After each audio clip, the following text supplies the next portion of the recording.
Welcome back to Morning Live, and as mentioned earlier before we took a break, we want to talk about the situation in the ground as far as now the two Cuban doctors were kidnapped, and as it is not so much solid information coming from the government or the security agencies, but we still want to now dwell on this matter, and it's an international issue because as it is, the foreigners were in Kenya, and the Kenyan security forces have now to act swiftly to make sure they're found. And they've promised that this is being done in a very, very kind of careful way. And of course, they'll be briefing Kenyans on the status of that report. In studio, I'm joined by Mwiti Mureithi and Dennis Nthumbi, security experts, who will now be telling us about what is happening and the implications of this. Because as you know very well, the bigger picture is that Kenyan doctors are in Cuba and they came here for this exchange program that, of course, being a success in the country. Karibuni sana gentlemen. Asante. All right, Thank you so much. Mwiti, good morning. Morning to you. Thank you. These guys use these things. Now, Mwiti, when you talk about Cuban doctors being kidnapped, yes, it was in the headlines for the better part of last week. But looking at the bigger picture, the things were not being told in terms of now how the implications of these kidnappings, because now when foreigners come in, there must be some sort of agreement that security is assured. Yeah, thank you for having me. Karibu. Thank you. Now, the issue of Cuban doctors, it's not a unique thing in this country. Unfortunately, today, they are the HVIs that we have in the country that unfortunately have been kidnapped. But then if you go back to history, why did we go to Somalia as a country? Why did we invade Somalia? In 2011, Kenya invaded in Somalia because of a similar scenario. Over the years, we've had so many other cases of kidnapping that have wrecked this country. From Lamu to Mandera to everywhere. We've seen not everyone who is being kidnapped, because the kidnappings are being motivated, for now I'll call it because of ransoms. Because over the years, if you see the history of all the guys that have been kidnapped and freed, they had to part with some money. Actually, you can actually even put a bracket, 1.1 from $1 million to 1.5 to $2 million. You see, if this is what is motivating the criminals to do that, then something has to be done. Because apparently, in a setup in a country like ours today, we need to be very, very alert, especially at these parts where we find we have this kind of crime. For instance, we should ask ourselves, where did the rain start beating us? Because it is over and over again, these kidnappings have been done. Yeah. What have we done as a country to prevent that? Of course, any insecurity has repercussions. Okay. And unfortunately to our country, this is a huge repercussion. Because we have actually three sides of it. Now, we have the primary effect of insecurity. Now the human lives. We have the effect on businesses. We have actually the effect on first responders. We've seen on dailies that Kenya has deployed the best of its forces to go and pursue the criminals. But then, if we go back, could that be prevented? Why are we reacting to something that has already been done? Okay. Now, this is very interesting. Nthumbi, look at the bigger picture, because now, as Mwiti has said, the issue of Kenyans going to Somalia, as far as now the war is concerned against Al-Shabaab, was courtesy of these reports of kidnappings, Kenyans suffering, ransoms left, right, center. But look, Cuban doctors, not even Kenyans, Cubans have been kidnapped here. Security, as far as internal security, and I'm very sure they were assured of security when they were going to these areas. Yeah. This is, you know, I spoke to Switch last week, and I said this is going to be a big story globally. And the reason why I say that is because it's out of assessment. This is actually my area of expertise. Professionally, we call this kidnap for ransom and extortion. And it's big globally. Okay. It's a tactic used by criminal gangs, by terror gangs, including governments, by the way, for various reasons, either for ransom or for extortion, for political gains, geopolitics, funding their activities or many other things. Okay. When the first events of such happens up in Dadaab and Lamu, I went and I did my risk assessments. I spent over about 4 weeks in Lamu and I gave my reports. Then the reason why I was sent there is because some of the ones that were abducted were of British background, and I was working for a British institution at that particular time. And the truth of the matter is that what we have done is that we have lacked cognition or awareness of this danger, and tragically so. And even if we look at where Cuba is globally, there are major loggerheads with the US and other astute nations, and because they're supporting somebody called Maduro and funding them with weapons and whatever it is that there is. So there's a big case globally against Cuba.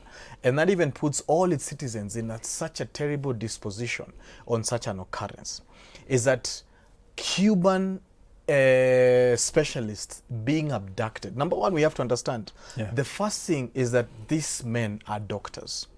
So it means even without ransom, they will be a huge investment for the terror gang. You know why? Because the terror gangs love doctors. They love mechanical engineers. Absolutely. They love physicists. They love professionals. It's true, that. So it means these guys will not just be sitting idle. You understand? They'll be arm twisted to treat their people, to bring in medical solutions, to drive the wellness of the forces and whatever it is where they are injured. And you know, injuries is big amongst that. But the other thing that we are looking at is for gains when it comes even to, I mean, Cuba is big when it comes to supplying weapons and whatever it is. There are so many angles that we can look at this, and this then can spin off to even be a very serious battle against the US in Somalia, not even Kenya itself. Kenya would have been the platform where there's instability and there's room for matters of kidnap and ransom. But you're looking at a global tiff between the US and Cuba. And when you come down here in Somalia, you're looking at the eminence of the US. So then what happens is that now Cubans have been abducted. You understand? So at the end of the day, what kind of ransom and what kind of extortion then will Al-Shabaab use to gain leverage in the war? So if you look at this properly with professional eyes, then you'll be able to lift a lid that may be impossible. And this is not going to be a negotiation that's just simplistic. They calculated the abduction pretty well. They did their maths, they did their physics, they did their medical engineering, they did everything possible. And at the end of the day, they knew exactly who to abduct and why. But allow me just to say this. It is prudent to say that the Cuban doctors had protection because we have a police officer who died, we have another one who sustained injuries. But however, they had relied the fact that they don't think this security is sufficient. And to be very honest, and when we are deploying such high value individuals, it's imperative for us to look at the global picture and for us to look at their vulnerability and for us to look at the opportunity that these ragtags or the kebabs can use in Somalia to leverage in the war. So this is something that the army would have advised the government, the intelligence would have advised the government. I am not sure where we missed the ball, especially on sharing intelligence. And the tragedy is that we no longer have a war planner. The war planner we had is the one who died in the tragic aircraft incident.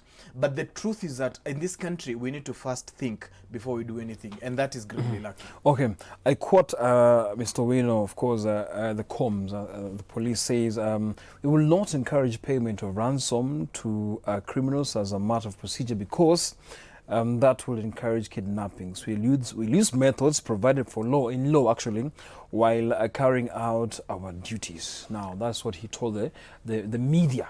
Now, there's no ransom here. But you see, at the end of the day, are we seeing some PR also in a sense that maybe as much as they were talking about no ransom, the way that Bwana Ntumbi has just told us that there must be ransom at some point, expertise also, do you think now we are playing some coolness in terms of sugarcoating what is happening on the ground? Of course, yes. Because unfortunately, it's not we to call the shots. That should sink to everyone here. Yeah, it's not we to call the shots. Yeah. And again, if you look at the whole scenario, it's not the Al-Shabaab are not using any laws that govern any conventional way of doing business. That's so unfortunate. We think we are fighting. You see, this war is so asymmetrical. Yeah.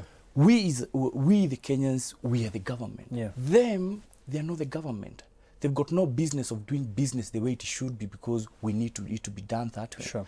And then what is, like my friend said here, what is motivating the whole agenda, the whole issue, is the ransom, like he said, and many other benefits that they'll get from that. But I would want to particularly focus on one thing, because at the end of the day, what we should be doing is we should be seeking solution to the problem.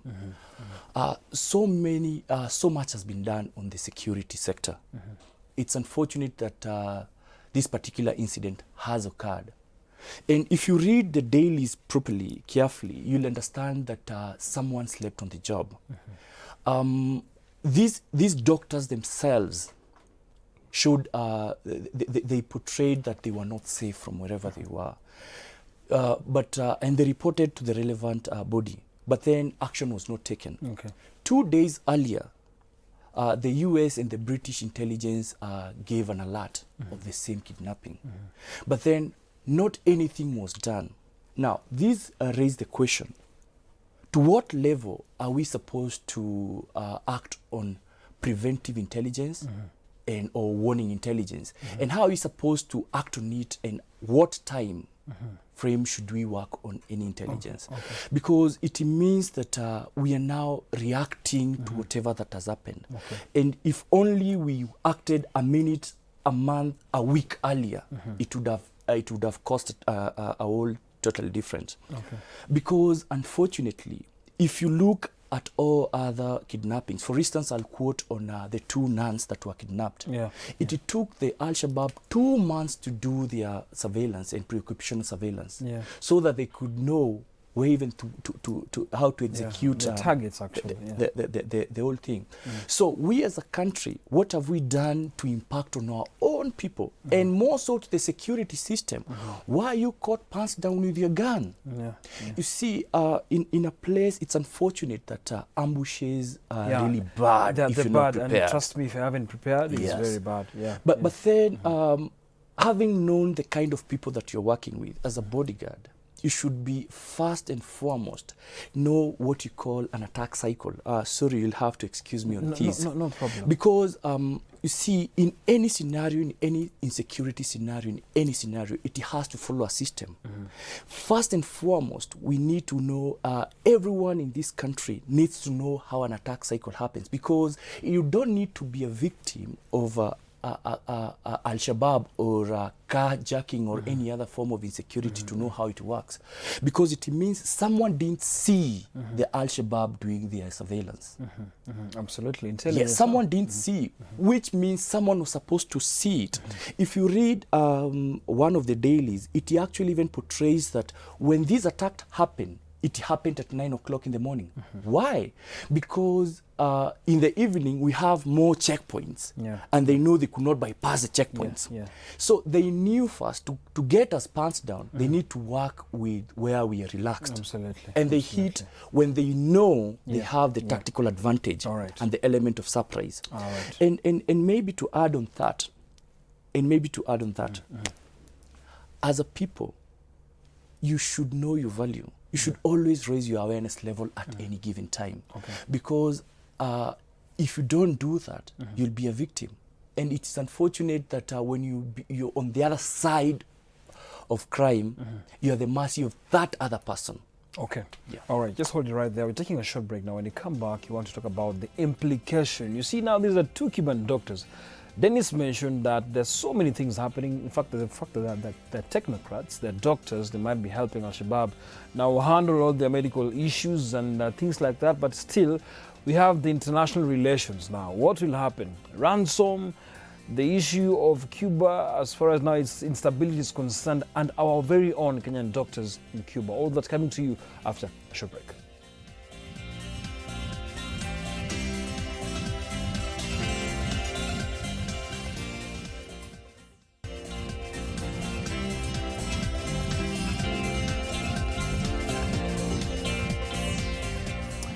Welcome back to Morning Live. All right, now, when you talk about international relations, there are also implications here because now, when two countries are in agreement, security assured, and you know very well our Cuban doctors in Cuba are also going through their own share of problems.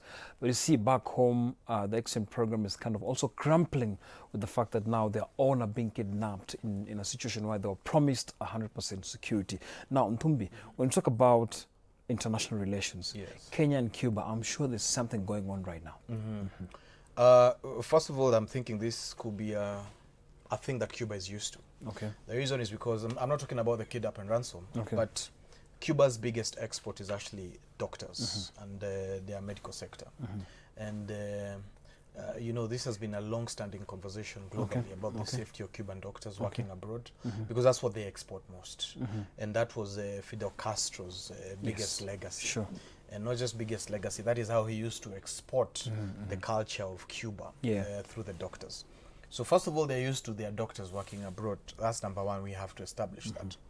Number two is because these doctors are under the jurisdiction and contracts of the country, then I'm not very sure about the security and protection contracts that have been put there. But given the fact that they used to walk around with doctors, I'm imagining that the Kenyan government has made an effort contractually to ensure at least they have a basic level of protection. Of course, other than the fact that we failed from the risk assessment point of ensuring that your doctor who is deployed in Bungoma is different to the one who's deployed in Mandera. Sure. And the risk that Mandera portends as a high risk area at the end of the day, then should mean that we need actually to make sure that we transport these doctors in a safe and secure manner, the compounds where they live in, the staff that they work, and many other things. There is so much that we needed to do. But I saw Ambassador Monica Juma technically saying that, look, we are in close calls with the government of Cuba, and we are coordinating at the end of the day. And I think this needs to be, of course, a multi-level agency approach. Of course, we need to work with the government of Somalia. I have seen also, you know, the clan elders in Mandera have also cast the abduction, and at the end of the day, they have asked the Al-Shabaab to return because these are their own boys. At the end of the day, these guys, they know it is. And let me tell you what, the worst thing about Mandera itself is that the police and the government have been accusing the residents and the inhabitants of Mandera for hiding these crooks. And number two, the residents have been accusing the police of using excessive force and being corrupt. You understand? They're saying your corruption is the ones that pretends to bring these guys in. The porosity of the borders and many other things. So we have a community that is weaponized against the police, and we have a police force that at the end of the day has never established the community policing aspect of Mandera. And I saw the KDF were deployed and they were doing foot runs there at the end of the day. But principally, this was my disappointment, is that we hadn't thought this through. If there was a kidnap for ransom and extortion bit of such, even including government officials, even if it's one of our police officers who've been kidnapped for ransom, we must be able to calculate that scenario to its fruitful end. The thing that we didn't do, why didn't we do GPS tagging of these doctors at the end of the day? Why didn't we deploy aerial means in the first 5 or 10 minutes or 30 minutes to make sure that we track these people well? Why don't we have a proper search and rescue mechanisms and deployments on the ground at the end of the day, and use of technology? Even if we need to deploy drones and do whatever it is, we were very weak and futile in our measures. And I can tell you, I already knew. And I tracked it, and I saw the nature of response that they're putting in place, what it is that they're doing, and I said, you know what, we're not going to get into a conclusion of this. My worry is already, this matter is already highly politicized in the country. The story of Cuban doctors and our doctors starting there. So my worry will be, what happens if the relationship goes a war? It will be very bad for our doctors who are in Cuba. Absolutely. Because they'll be treated with a level of contempt that we don't desire. And that will be the fear. And I can tell you, security in Havana and how you're treated in Havana is not how you'll be treated in Nairobi. Havana itself can be volatile for anybody who's visiting there. that the system there and the residents there would then see you as not being friendly to them. And also we know back here at home, this issue of hiring Cuban doctors, the treatment they've been given, I also, you know, and that has been the conversation. So what happens if this abduction becomes a political matter here? What is going to happen is that Kenya will be weaponized against Cuba, and then so what happens is that then the relationship will go a wall. What happens if we do not find them at the end of the day?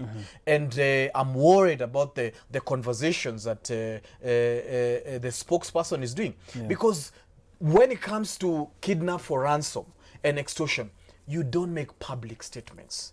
What you need to assure is you just need to assure the public confidence, the stakeholders' confidence. You understand? You need to drive their confidence through.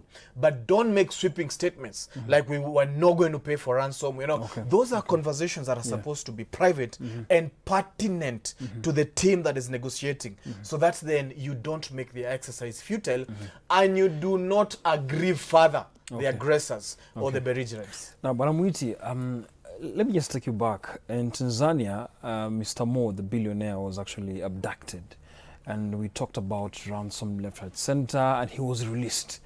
Nothing much happened. We just heard it. He was released through the dailies. Now, in Uganda, a tourist, an American, the last week but one, was abducted by, of course, together with the safari driver.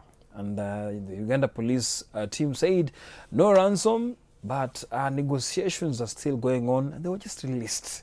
Now, we are having a situation where Cuban doctors again abducted right here in Kenya. It's like that happened in Tanzania, Uganda, Kenya, and East African loophole.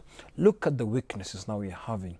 Ransom talks, the way Dennis has mentioned, should not be talked out in the open public, because now this kind of instigate something to the kidnappers now, who will now have some sort of confidence maybe to do whatever they want. Now, looking at the East Africa, the region as a whole, do you think there's something missing, East Africa region as a whole? Sure, yes. It's unfortunate that we need to face off our iniquities head on. Okay. If you go back to ransom, the whole idea of randomness, it means we're being reactionary from the word go, technically. The ransom itself, it's so expensive than what could be used to deter that particular crime. Before we even continue, do you think maybe the ransoms are being used now for purchase of weapons and everything? What's your opinion? Of course, the truth of the matter is that the aspect of ransom is that they would ask for financial gain to be able to fund the activities. So this is not any child's play. It's something. It's something serious. And as he has said, it's heck expensive. To continue, I choose to basically focus on the solution that we need to put on the table. We've seen the Kenyan government in the last budget. It is said it had given the Cuban doctors 1 point something billion shillings. This was supposed to be their payment and maybe their upkeep and whatever it was. But then that much investment, was it reflected to the people that are guarding them? Do we have really trained VIP protectors that should be attached to these Cuban doctors? Now, depending on where they are in this country. It's unfortunate that we usually overlook things that ultimately come to haunt us much later. Because as a country, what should we focus on? We should focus on now from being now a defensive, from having the defensive mindset to being more proactive and more on protection basis. There are 3 ways we can approach this particular we can approach this particular issue. As a government, there are 3 ways we should actually, there are 3 ways to handle whatever has happened. One, either the government is comfortable with the status quo. Maybe with time, things will go easy and everyone will be back to normal. Secondly, we've seen before the government purchasing more armor, more employment to the police, more doing that and this and forth. But then if you look to those 2 aspects, it's from a defensive mindset. What I should advocate in is from the proactive mindset, whereby we should impact and train our members, mostly the civilian actually, so much with how to liaise between the civilians and reporting the intelligence from the civilians to the police. And now having an audit trail of, if I report this matter to the police or to the intelligence, they should have analysts who should weigh or have metrics of identifying if whatever intelligence that I'm giving is valuable and can be acted upon. Because we've seen from the dailies that wherever this particular thing happened, there were many taxis there, and no one offered to even block, insinuating that they had maybe a prior information of what was happening. But then this gives begs a question. Now, if someone saw whatever or had an earlier intelligence of whatever would happen, why was he or she didn't find it worthwhile to report the matter to the reliable security enforcement?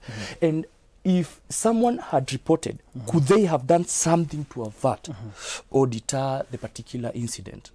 You see, when that is involved, if you actually look at the human value or the business value in that